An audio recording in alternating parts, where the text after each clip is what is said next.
नमस्कार जोहार, आप देख रहे हैं झारखंड समाचार। चलिए जानते हैं झारखंड की 25 बड़ी खबरों को फटाफट अंदाज में। पहली खबर देखिए गोड्डा से है, जहां परसा गांव हत्याकांड में 2 और आरोपी गिरफ्तार, अब तक 7 की गिरफ्तारी। गोड्डा जिले के हंदवाड़ा थाना क्षेत्र के परसा गांव में जमीन विवाद के चलते हुई मारपीट और हत्या मामले में पुलिस ने 2 और आरोपियों को गिरफ्तार किया है। अब तक इस कांड में कुल 7 लोगों की गिरफ्तारी हो चुकी है। घटना 18 अक्टूबर 2025 की है, जब परसा गांव में 2 गोतिया परिवारों के बीच जमीन को लेकर पुराना विवाद हिंसक रूप ले लिया। विवाद के दौरान दोनों पक्षों में जमकर लाठी डंडे चले, जिसमें मोहम्मद हिदायत अली की मौके पर ही मौत हो गई। वहीं अब्दुल सुभान और मोहम्मद असद गंभीर रूप से घायल हो गए, जिन्हें इलाज के लिए अस्पताल में भर्ती कराया गया था। इस घटना के बाद हंदवाड़ा थाना में कांड संख्या 48/25 दिनांक 18 अक्टूबर 2025 के तहत मामला दर्ज किया गया। पुलिस ने तत्काल कार्रवाई करते हुए पहले 5 नामजद अभियुक्तों को गिरफ्तार कर जेल भेज दिया था। जांच के क्रम में 2 और आरोपियों को हिरासत में लिया गया है। पुलिस का कहना है कि फरार अन्य आरोपियों की तलाश जारी है और जल्द ही सभी को गिरफ्तार कर लिया जाएगा। झारखंड ग्रामीण विकास विभाग मनी लॉन्ड्रिंग मामले में ईडी ने 8 नए आरोपियों पर दर्ज की चार्जशीट। झारखंड के ग्रामीण विकास विभाग में टेंडर हेराफेरी और कमीशन खोरी से जुड़े मनी लॉन्ड्रिंग मामले में प्रवर्तन निदेशालय यानी ईडी ने बड़ी कार्रवाई की है। एजेंसी ने चौथी सप्लीमेंट्री चार्जशीट दाखिल करते हुए 8 नए आरोपियों को शामिल किया है। इन नए आरोपियों में ठेकेदार, प्रशासनिक सहयोगी और उनके परिजन शामिल हैं। अब तक इस मामले में कुल 22 लोग आरोपी बनाए जा चुके हैं। ईडी ने आरोप लगाया है कि सभी आरोपियों ने अवैध कमाई उत्पन्न करने, उसे छिपाने और वैध दिखाने में सक्रिय भूमिका निभाई है। प्रमुख आरोपियों में ठेकेदार राजेश कुमार पर 1.88 करोड़ रुपए रिश्वत और 2 लग्जरी वाहन देने का आरोप है, जबकि ठेकेदार राधा मोहन साहू पर 39 लाख रिश्वत देने और एक टोयोटा फॉर्च्यूनर देने का आरोप है। अन्य आरोपी अतिकुल रहमान के ठिकाने से 4.40 लाख नकद और राजीव कुमार सिंह के घर से 2.13 करोड़ रुपए नकद बरामद किए गए हैं। तत्कालीन मंत्री आलमगीर आलम के निजी सचिव संजय कुमार लाल की पत्नी रीता लाल पर भी अवैध कमाई से संपत्ति खरीदने का आरोप है। ईडी ने अब तक 44 करोड़ से अधिक संपत्ति अस्थायी रूप से कुर्की कर ली है। यह मामला भ्रष्टाचार निरोधक ब्यूरो जमशेदपुर द्वारा दर्ज एक प्रेडिकेट अपराध से शुरू हुआ था। जांच में खुलासा हुआ कि ग्रामीण विकास विभाग में एक संगठित भ्रष्टाचार सिंडिकेट सक्रिय था, जिसका संचालन मुख्य रूप से वीरेंद्र कुमार राम करते थे। मामला अभी भी जांच के दायरे में है और आगे कार्रवाई जारी है। अगली खबर देखिए जो घाटशिला उपचुनाव से जुड़ा हुआ है, जहां आदित्य साहू और हरिलाल महतो ने एनडीए जीत के लिए रणनीति पर की बैठक।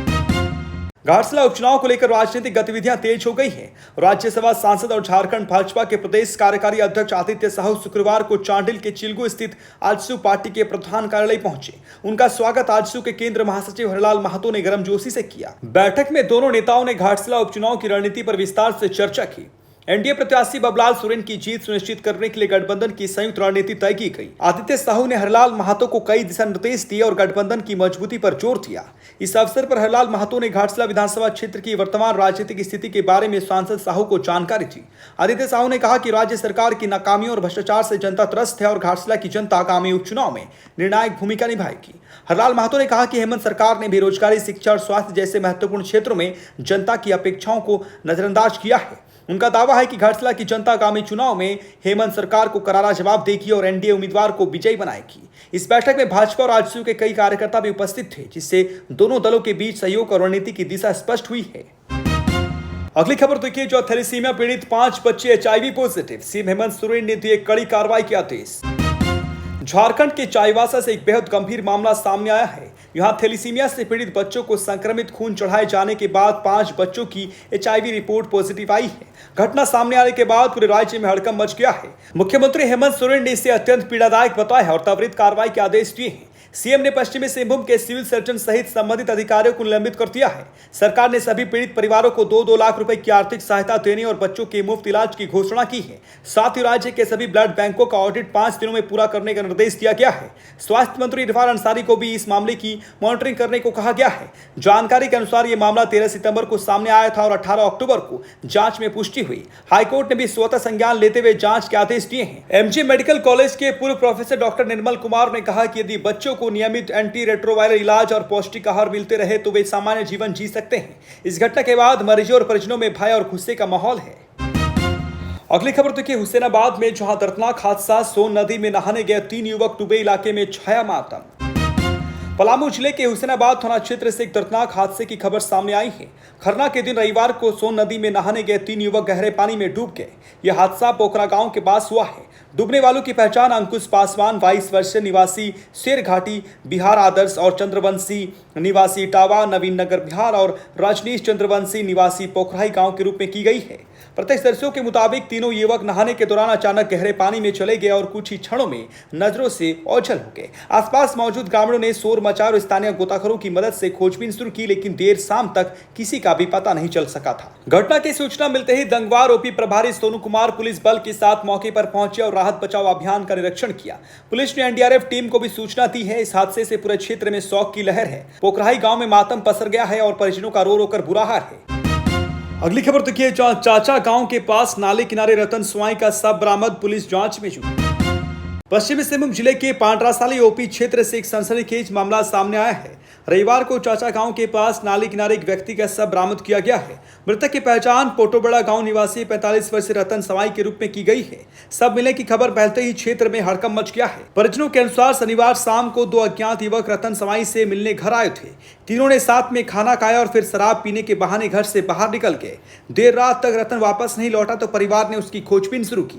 रविवार सुबह गुटूसाई गांव के लोगों ने नाले किनारे शव देखा और इसकी सूचना पुलिस को दी।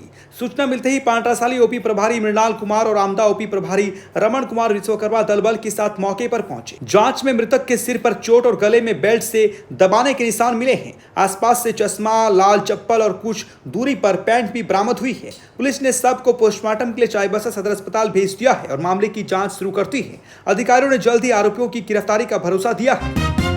अगली खबर देखिए, जहां देवेंद्रनाथ महतो पहुंचे, जेएलके ने प्रचार तेज कर चुनावी माहौल गर्म किया। घाटशिला उपचुनाव में राजनीतिक सरगर्मी चरम पर है। जैसे ही जेएलके के केंद्र वरीय उपाध्यक्ष और उपचुनाव मुख्य संयोजक देवेंद्रनाथ महतो घाटशिला पहुंचे, क्षेत्र का चुनावी माहौल और गर्म हो गया। 11 नवंबर 2025 को होने वाले इस उपचुनाव में कुल 13 प्रत्याशी मैदान में हैं, लेकिन मुख्य मुकाबला जेएमएम, बीजेपी और जेएलके के बीच त्रिकोणीय रूप ले चुका है।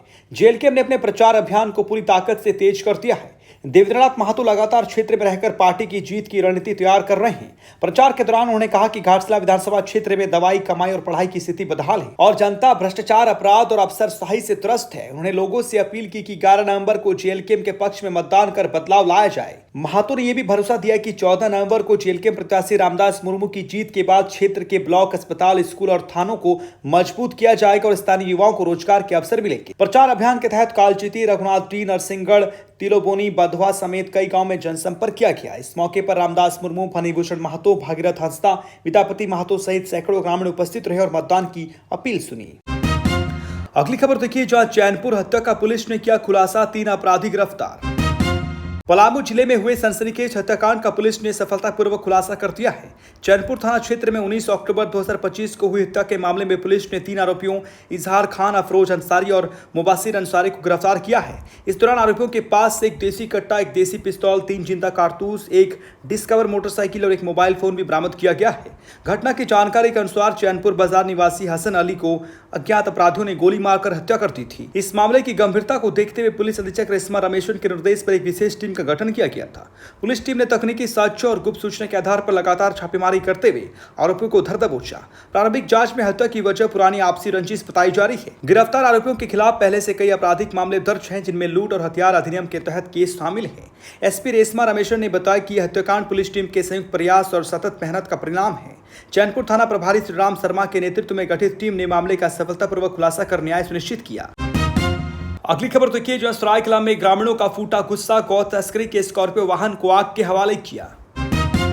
सरायकला क्षेत्र में गौ तस्करी को लेकर ग्रामीणों का गुस्सा फूट पड़ा। शनिवार देर रात सरायकला थाना क्षेत्र के रंगामटिया गांव में ग्रामीणों ने तस्करी के लिए ले जा रहे बैलों को मुक्त कराया और स्कॉर्पियो वाहन को आग के हवाले कर दिया। घटना की जानकारी मिलने पर पुलिस मौके पर पहुंची और सभी मवेशियों को कब्जे में लेकर ग्रामीणों को समझा बुझाकर मामले को शांत कराया। बता दें कि सरायकला पुलिस की सख्ती के बावजूद गौ तस्कर जिले में सक्रिय हो रहे हैं और अब ग्रामीण रास्तों का इस्तेमाल कर मवेशियों की तस्करी करते हैं। इस घटना में तस्कर भागने में सफल रहे। ग्रामीणों ने बताया कि ये उनका गुस्सा और विरोध था, क्योंकि तस्करी की वजह से स्थानीय मवेशियों और समाज को नुकसान होता है। पुलिस ने कहा कि इस मामले की गहन जांच की जा रही है। आसपास के गांव में निगरानी बढ़ा दी गई है और भविष्य में ऐसी घटनाओं को रोकने के लिए कदम उठाए जा रहे हैं। ग्रामीणों में अब भी आक्रोश देखा जा रहा है, लेकिन पुलिस स्थिति को काबू में रखने के लिए सतर्क है। घटना ने क्षेत्र में गौ तस्करी को लेकर गंभीर चिंता पैदा करती है। झारखंड की बड़ी खबरों की इस खास बुलेटिन में जुड़े रहने के लिए आपका धन्यवाद। चैनल को सब्सक्राइब कीजिए।